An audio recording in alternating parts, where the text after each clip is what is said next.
It's not some science fantasy effect from 2001. This electronic display emanating from Australia's largest computer is a picture of the condition, past, present and future of planet Earth.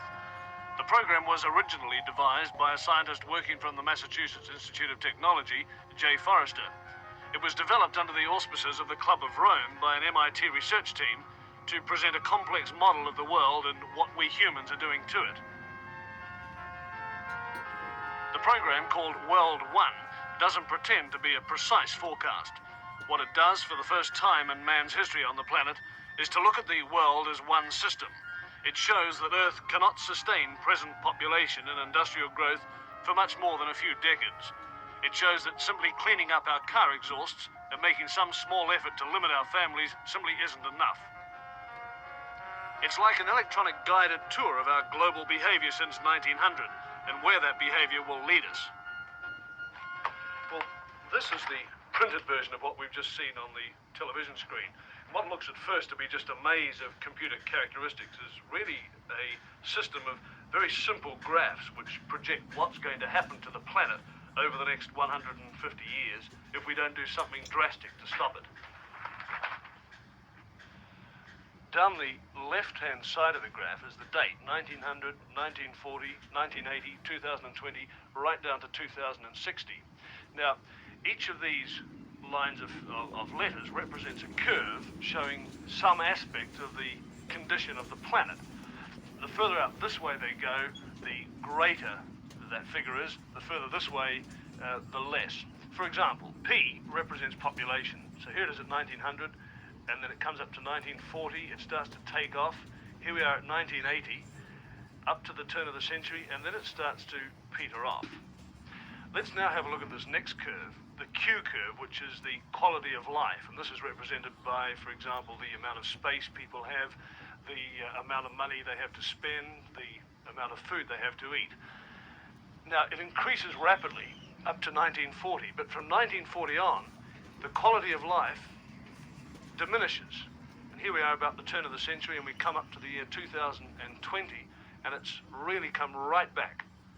More people, of course, means that you start to chew up your supply of natural resources. And this is this curve here, the N curve, that shows that slowly but steadily the pool of natural wealth in the world, natural resources, minerals, oil and so on, is slowly but steadily diminishing. So this is the situation. As population increases, the quality of life decreases and the supply of natural resources decreases. But have a look at this curve here. This is called the Z curve, and it represents pollution. Now, predictably enough, as the population increases up to 1980, pollution increases. There's more rubbish. But from 1980 to the year 2020, pollution really takes off. This is assuming, of course, that we don't do anything about it. So the year 2020, the condition of the planet starts to become highly critical. And if we don't do anything about it, this is what's going to happen. The quality of life is going to go right back to practically zero.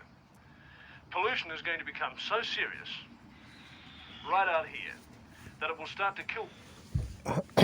Notice the change of direction there, from vertical to horizontal. It's an extreme direction change, you know, so People. So the population will diminish. So that's what we're about to live through from this year forward. Well, really from 2020, as it shows there. And what do we see? We see currencies blowing up around the world as part of, you know, affecting these trends that we're seeing. That's just one part, right? You see countries blowing up, and so you can see these lines manifesting now. If you look at, say, Central America, South America, right, Africa.